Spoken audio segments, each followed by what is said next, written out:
स्वागत है आपका हमारे YouTube चैनल ऑनलाइन स्टडी में। काफ़ी लंबे समय के बाद मेरा यह वीडियो आ रहा है आपके लिए, क्योंकि आज एक न्यूज़ निकल के आ रही है जो कि संबंधित है 13/156 के आर्डर के बारे में, जो कि रिज़र्व हुआ था। इसमें कई सारे मामले लगे हुए हैं, जिसमें हमारा डबल आरक्षण, डबल रिजर्वेशन जिसे है, और कई मुद्दे लगे हुए हैं जिन पे आर्डर रिज़र्व हो चुका था। अब यह फैसला किसके पक्ष में आता है, किसके पक्ष में नहीं आता है, क्या होता है, वो तो 13 तारीख को रिज़ल्ट आने के बाद मालूम चलेगा कि 13 तारीख को ऑर्डर में क्या आता है। इसमें जजमेंट जिसके भी फेवर, कुछ लोग फेवर में आएगा, कुछ के अपोज में आएगा, तो उसमें कई रास्ते निकलेंगे।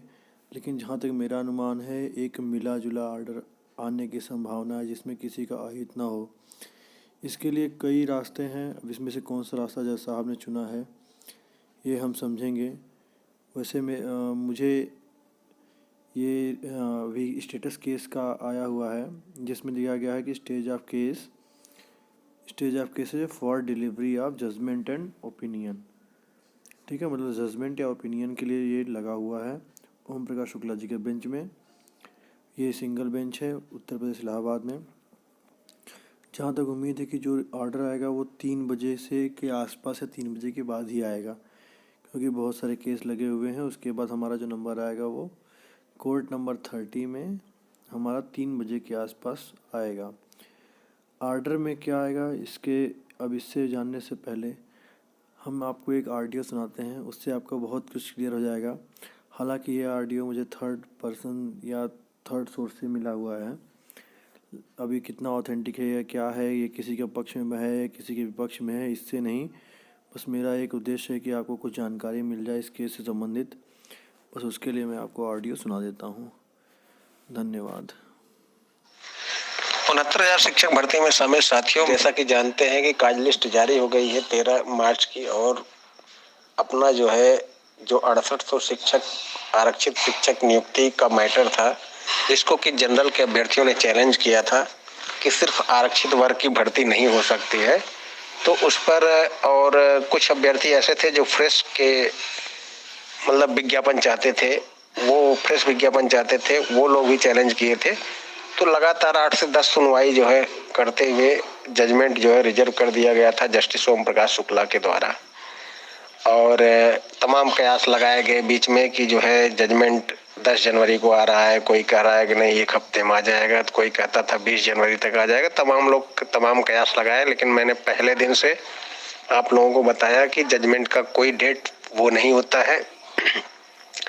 जस्टिस ही जान सकता है कि जजमेंट कब आएगा, और वही हुआ ही। जजमेंट जब जस्टिस चाहे हैं तभी जजमेंट आ रहा है। और जैसा कि आप लोगों को मैं बताना चाहता हूं कि जजमेंट 13 तारीख को 3 बजे से लगा है। जजमेंट को उस दिन देखिए, justice Om Prakash Shukla ji court number 2 में जस्टिस देवेंद्र उपाध्याय के साथ भी डबल बेंच में बैठ रहे हैं, डिवीजन बेंच में। तो वो 3 बजे से ये मैटर 301 नंबर पे एक अलग मैटर है, जो कि बंच मैटर, वो भी है, बड़ा मैटर होगा कोई जो सुनवाई के लिए लगा है। और 302 पे जजमेंट प्रोनाउंस के लिए जो जजमेंट सुनाने के लिए लगा है डेट, 302 नंबर पे लगा है। तो मेरे ख्याल से 3 बजे जैसे कोर्ट बैठेगी, 3 बजे पहले जजमेंट सुना देगी, फिर जो एक मैटर और है बंच मैटर, जो कि तमाम उसमें 3 बजे तक डीबी में रहेंगे। 3 बजे के बाद ही ये मैटर पे जजमेंट सुनाई देंगे। और हम आप लोगों को बताना चाहते हैं कि जजमेंट जब भी दिया जाता है जज द्वारा, उसका ऑपरेटिव पार्ट पढ़ के बताया जाता है। बाकी जजमेंट रिलीज कर दिया जाता है। जजमेंट को वेबसाइट पे अपलोड किया जाता है। मेन ऑपरेटिव पार्ट में जजमेंट जस्टिस सुनाएंगे कि कौन सी रिट अलाउ हुई, कौन सी रिट खारिज हुई। जो अलग अलग 5 कैटेगरी बनी थी, उसमें से कौन से रिट जज साहब अलाउ करते हैं, कौन सी खारिज करते हैं, ये सारी चीजें वहां बताएंगे। बाकी ऑपरेटिव पार्ट सुना के जजमेंट रिलीज कर देंगे। अब सवाल ये है कि जजमेंट आएगा क्या। एज एडवोकेट जहाँ तक लगभग न्यायपालिका में मुझे 6 से 7 साल हो गया जो है, तो मैं जहाँ तक देख रहा हूँ और पूरी सुनवाई को मैंने कवर किया था लखनऊ हाई कोर्ट में, तो उस हिसाब से मुझे लगता है कि 6800 सिर्फ इसी बेस पे जो है वैलिड होगा जब तक जनरल को सीटें नहीं मिलेंगी। यानी अगर 6800 वैलिड हुआ तो जनरल को भी सीटें मिलेंगी, वो चाहे 6800 प्लस 6800 हो सकता है या 6800 प्लस जनरल के याचियों का हो सकता है, सारे याचियों का नहीं, जिनकी रेट अलाउ होगी उन्हीं के याचियों का। या तो अगर 6800 ध्वस्त होगा तो किसी को नहीं, 69,000 से एक भी पोस्ट ज्यादा अगर नहीं होना होगा तो नहीं होगा।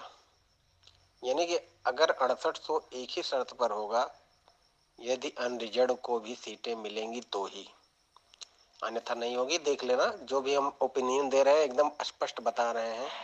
6800 की वैलिडिटी, इसकी जो है वैधता सिर्फ और सिर्फ अनरिजर्व की को अगर सीटें दी गई तभी होंगी, अन्यथा उनका कोई भी तर्क सही नहीं है। आरक्षण घोटाला जो ये लोग कह रहे हैं, आरक्षण घोटाला जो अगर था जो है, तो वहां पे ये साबित ही नहीं कर पाए कोर्ट में आरक्षण घोटाला, क्योंकि सरकार वहां जो कह रही थी कि हार्जेंटल रिजर्वेशन लगाने में से गलतियां हुई, तो वहां पे जनरल के वकीलों की तरफ से पूरा खंडन किया गया था कि भाई हार्जेंटल तो जनरल में से ही काटा जाता है, यदि आप हार्जेंटल में दिक्कत हुई तो वो तो जनरल की सीटों में जुड़ जाना चाहिए था, हार्जेंटल की जो सीटें बचती हैं वो जनरल में जुड़ जाती हैं। तो इस तरह तो उनका तर्क सरकार का एकदम ध्वस्त हो गया। वो कह रहे हैं कि हार्जेंटल रिजर्वेशन लगाने के लिए जो है, रिजर्वेशन लगाने से जो है वो होगा। बाकी बच्चों की तरफ से जो 6800 की अभ्यर्थियों की तरफ से जो तर्क रखा गया, जहां तक मैं चाहता हूँ, निष्पक्ष मैं बोल रहा हूँ, 6800 का एमआरसी के कारण नुकसान हुआ था, लेकिन इन लोगों ने मजबूती से जो है ये पक्ष नहीं रखा है।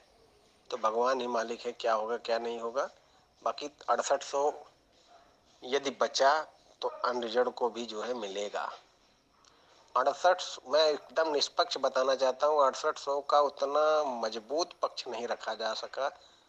कोई आर्डर ऐसा नहीं दिखाया गया कि एमआरसी जो है, जो बच्चे जो है हाई मेरिटोरियस हैं वो अनरिजर्व की जगह जो है अपने कैटेगरी में जा रहे हैं, तो उसकी एक सीट जो वो हो रही है उसको भी एक जजमेंट कोई था, मैंने पढ़ा था कि उसकी जो सीट जो है, अगर वो जनरल के से ऊपर जो है कटा पाए हैं, फिर भी ओबीसी में जा रहे हैं अपने होम डिस्ट्रिक्ट में या एससी में जा रहे हैं, तो उनकी एक सीट अलग जिले में जो है उसको उनके मतलब भाई बंधुओं को मिलनी चाहिए, मतलब ओबीसी या एससी कैटेगरी के। तो इस तरह का कोई जजमेंट उन्होंने नहीं रख पाए वो। दूसरी बात कि 6800 की वैलिडिटी, अगर 69,000 से एक्स्ट्रा पद कर रहे हैं तो निश्चित रूप से अनरिजर्व को भी देना पड़ेगा। और अनरिजर्व का चूंकि दोहरा आरक्षण लगाया गया है, इसमें सरकार ने स्पष्ट मान लिया है काउंटर में कि भैया हमने टेट में भी जो है नहीं फिल्टर किया, सुप्रीम कोर्ट उसमें भी सुपर टेट में भी नहीं फिल्टर किया, हम डायरेक्ट जो है इसमें सबको जो कट ऑफ में मतलब ऊपर थे उनको हमने जनरल सीटें दे दी। जबकि सुप्रीम कोर्ट का आदेश है कि फीस कंसेशन और एज रिलैक्सेशन के अलावा कोई भी कंसेशन नहीं मिलेगा। यदि आप ने जो है कोई आरक्षण लिया तो कितने भी आपका गुणांक हो, लेकिन आप ओबीसी या एससी जो भी कैटेगरी होगी आपकी उसमें जाएंगे। तो इसके कारण जो है जनरल का भी हित हुआ है। तो ये मामला बहुत पेचीदा था। देखिए, अगर इसका कोई वो होगा, हल होगा, तो निश्चित रूप से एक सर्वमान्य हल तभी होगा जबकि 6800 प्लस 6800 हो या 6800 प्लस जनरल के याची जो 6800 को चैलेंज किए उनको हो। बाकी और कोई भी वो होगा। बाकी देखिए, जो लोग नहीं पाएंगे, जैसे जो 19,000 घोटाला कहते हैं, तो वो लोग जो है डबल बेंच जाएंगे, तो डबल बेंच में उसके पहले जो है कैविएट दाखिल कर दिया जाएगा, जिसके पक्ष में आएगा फैसला उसकी तरफ से, तो वो स्टे नहीं हो पाया ऑर्डर तो भर्ती हो जाएगी। और कोशिश यही होनी चाहिए कि भर्ती हो जाए, जिसको लड़ना हो लड़े।